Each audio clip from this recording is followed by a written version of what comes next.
So, you bought the latest installation of Microsoft's Joyride called Forza Horizon 6 for what, $70? $100? You play for a while and realize the game is continuing to rip you off, when it should be providing the escapism it so promised. You buy a car from the auction house and realize it's been stripped of all points, parts, and dignity. So then you get a day job in the game to pay off your racing debts, only to realize you're working for minimum wage. And still, Horizon keeps its secrets locked inside gambling halls, stringing you along until you're broke, begging for money on the streets of Tokyo. I made this video to fix your problems and have you rising to meet the elite of Japan with ease. Here are 10 secrets Forza Horizon 6 doesn't tell you. Hey again everybody, I'm EvoSko, and today we're unveiling the truths hidden in plain sight in this racing paradise. Things that, in many of y'all's opinion, should be left for us to see instead of hidden in some menu somewhere. Things built into the game that are probably intentional, not some cheesy exploit that's likely to be patched out tomorrow. Things that, once you hear them, you'll be wondering, how did I not know this? Stick around, and I promise that there's something in this video that you didn't know. So, without further ado, let's get on to the first tip: how to save money and drive like a billionaire at the same time. Before you buy an expensive car from the auto show, check your pockets for coupons. This is the #1 thing I usually wish the game would have told me sooner. These Microsoft execs will sit there rubbing their grubby little corporate paws together, watching with drooling maws as you spend $3 million on a car. The sickness doesn't end there, oh no. Shortly thereafter, you'll try your luck on a wheel spin and see a better car than the one you just bought roll past your vision, taunting you, watching you squirm. This injustice will not stand. A car might be purchasable from the auto show, but that doesn't mean that you should get it from there. A cheaper or even free car might be waiting for you from one of these sources. Before you drain your wallet and your sanity, check those first. This includes wheel spins, aftermarket cars, and the auction house. Many auto show cars can also show up in the wheel spins. So no, you can't gamble your way to literally every car in the game. But you can absolutely knock out a huge chunk of your collection without handing all your money to the house. Normally, I wouldn't say to every gambler, put it all on red and let it ride. But here, the casino can actually save you a ton of credits on expensive cars. Right as I say this, I also want to tell you that owning a car doesn't mean it gets removed from the wheel spins. Horizon can still give you duplicates. So filling your garage doesn't slowly force the casino to give you the rare stuff. It just gives you more chances to say, oh, I already own that one. My point here is much simpler. If you see that $3 million car, maybe wait a little bit. See if the wheel spins let it drop for you. Beyond free cars from the casino, you can also save a ton of money in the auction house and with aftermarket cars. So let me break it down really quick. Aftermarket cars, you've heard me love on this idea already. I think it's the coolest thing that Forza's done in a long time. These are those cars you see on the side of the road that are offered for a heavy discount. I can't overstate this, it's a great way to collect cars on the cheap. With the auction house, on the other hand, it's the Wild West of the marketplace of the free economy, baby. I don't know why they decided to add Craigslist to this edition of Forza, but I think it's cool. You know why? Because I've found cars in that auction house selling for half of what they do in the auto show. If you haven't messed around with buying and selling in the auction house, I'd say give it a try. If nothing else, bidding and selling is a fun side activity while you play through the game. And it'll help you build your collection really quickly. Don't spend those millions until you know whether the game might hand you that car for free or for a big discount. I spent the money so you don't have to. You're welcome. Now, here's a big caveat when buying from the auction house. There are a bunch of cars with very cool bonuses waiting to be discovered in their car mastery trees. Some of the most unassuming cars give big bonuses to XP, credits, wheel spins, and skill chains. My favorite is the Subaru 22B, which can reach a 9x skill chain multiplier very quickly. So here's the rub. Car mastery progress stays with the individual car, which means an auction house car may already have rewards claimed by the previous owner. This means a used car might have no super wheel spin left, no hidden car unlock left, no credit or XP reward left, or some other special reward that's taken up. Use the auction house when you just want the car. Use the auto show when you want a clean skill tree. Because missing out on a free wheel spin after spending a buttload hurts. That brings me to perhaps the most valuable tip for gamers of all skill levels. There are so many cars with very good bonuses hiding in their skill trees. Many you can get away with purchasing for cheap on the auction house. But here's the list of cars I would always buy fresh for their one-time bonuses. The best skill point farmer goes to the same Subaru Impreza 22B STI from 1998, with its 9x skill chain multiplier. But everybody should have this cute little Mitsubishi when they open the game. And if you didn't know, it has an 8 times multiplier on it. There are a few other cars that meet this category, but they're a lot more rare. Not only is this Lancer my namesake, but everybody should have one right when they open the game. So if you want to try this trick without spending any money, this is a good place to start. The best car for wheel spin conversion is also the Subi 22B. If you're wondering how people are filling up their garage so quickly, it might be because they're cycling this car over and over for its super wheel spin. You buy one fresh, spin through the tree, claim that wheel spin, and repeat. If you want multiple wheel spins from one car, I have a recommend for that too. It's the 2024 Lamborghini Revuelto. The Subaru is a cheaper option you can cycle early. The Lambo costs more up front, but it gives you multiple wheel spins from that skill tree. I didn't find myself buying more than one though, because it's so much pricier than with the Subaru. Aside from those specific cars, I'd also avoid buying secondhand anything that has a large XP bonus, wheel spin, or a hidden car in that menu. Those are pretty much guaranteed to be taken by the last guy. I'll go over those hidden cars in the next section, but for now let's talk about the skill chains, credits, and XP bonuses that are available from certain cars. The unfortunate part is that some of the strongest ongoing bonuses are locked behind a premium paywall, like the Toyota Tacoma TRD Pro Forza Edition with its credit boost.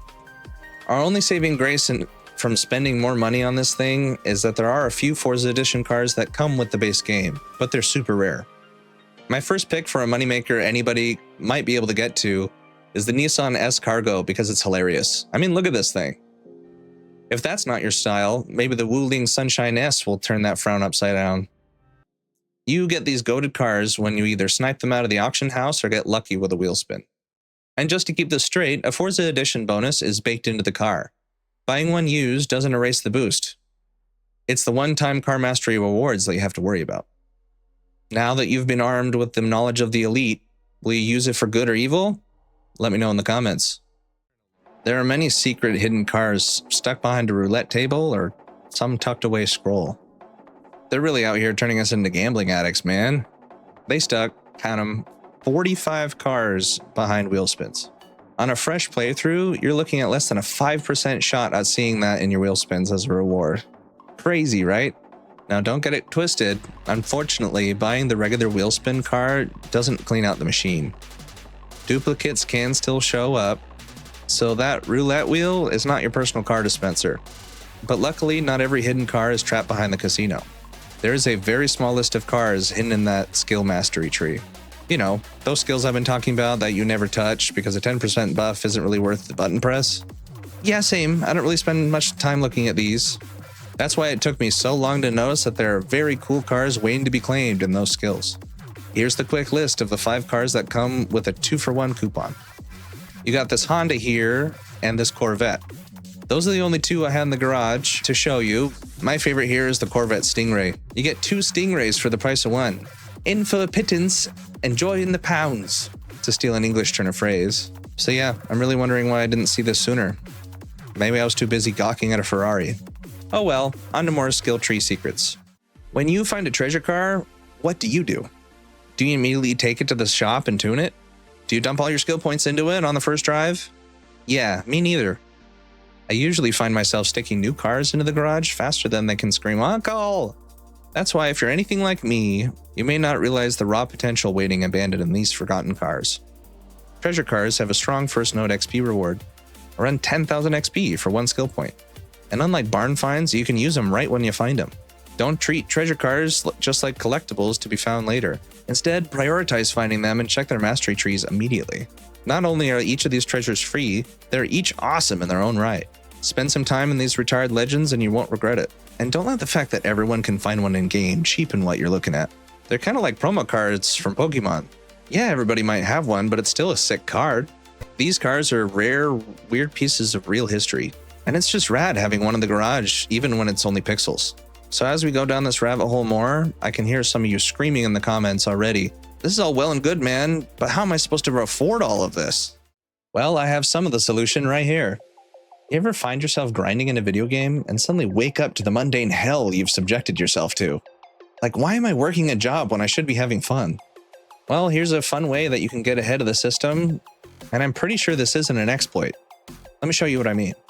The Raku delivery jobs you can get in downtown Tokyo, your skill perks from your car will carry over into those. So if you start in something like the Subaru 22B I talked about earlier with that 9 times skill chain multiplier, insane, the delivery vehicle will carry over that multiplier into the shift you start. Before starting these delivery jobs, simply show up in a broken skill chain car that you own. You'll build score way faster while driving to each delivery.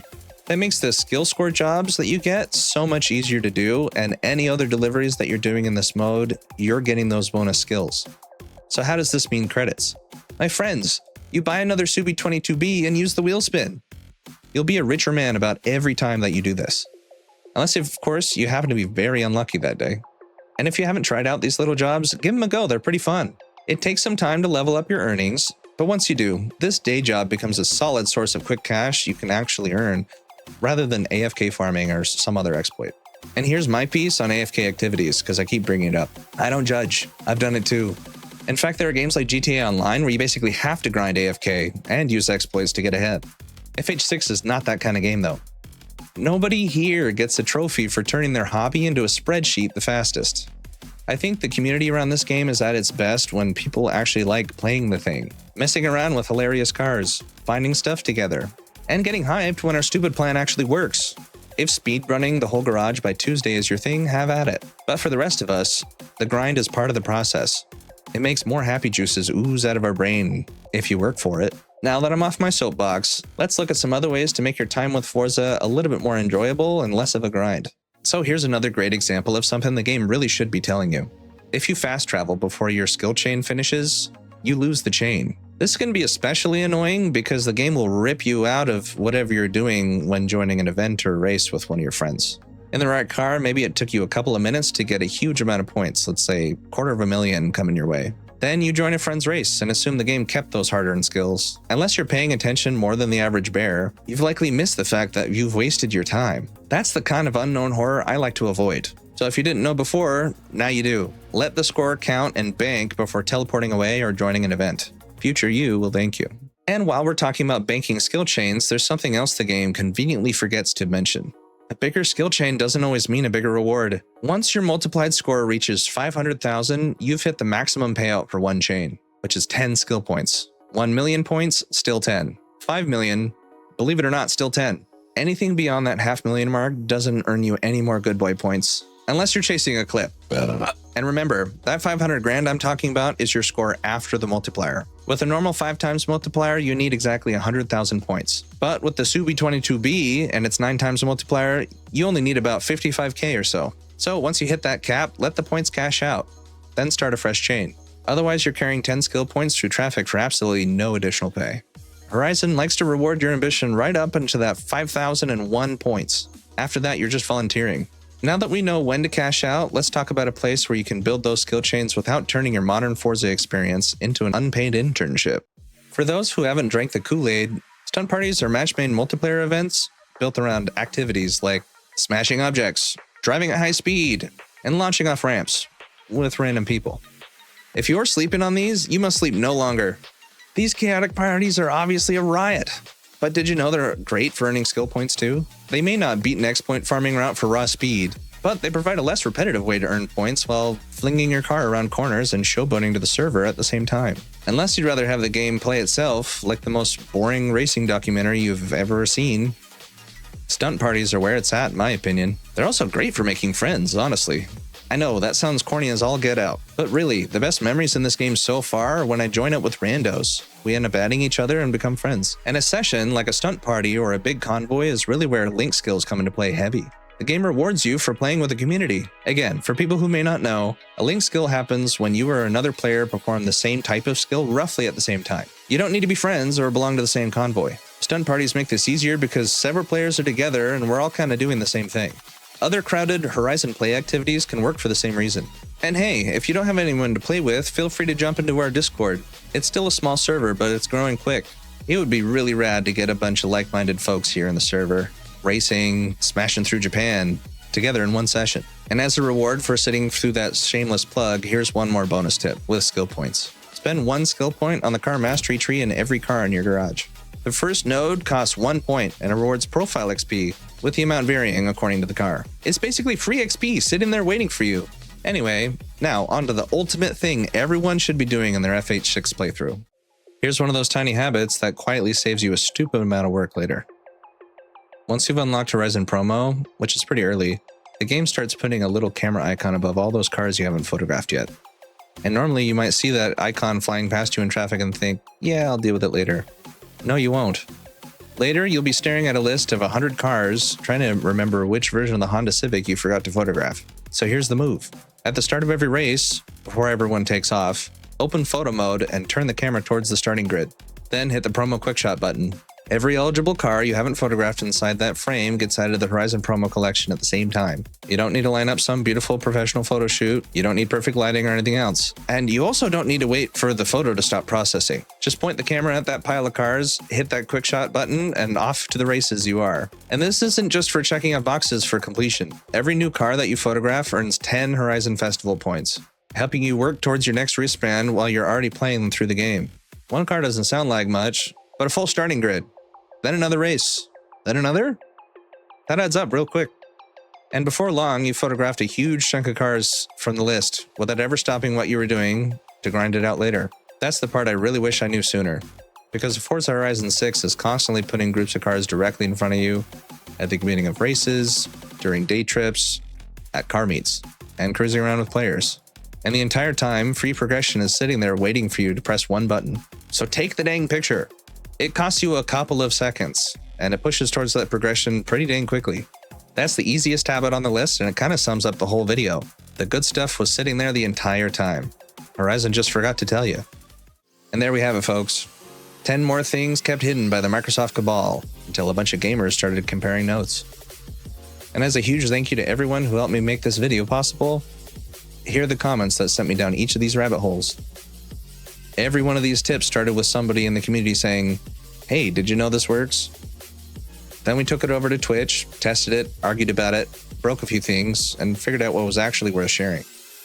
If you want to join in on the next round of experiments, or just be part of the peanut gallery, consider giving me a follow over at twitch.tv/EvoSko. And one more thank you to everybody who's been so positive. I can't wait to make the next video. This is the most exciting part, I think, of any YouTube creator's career. I hesitate to use the word, but honestly, this small part where we're all starting to form together is kind of the best part, at least for me. All right, that's it for this one. If you enjoyed the video, leave a like, subscribe for more, and tell me what I missed down in the comments. If you want extra resources, exclusive Q&As, or your name in the credits, consider supporting on Patreon. Link below. No pressure though, the guides here stay free. And if you want to see this recorded live, you can find me on Twitch every weekend. Pick another video on screen, and I'll see y'all in the next one.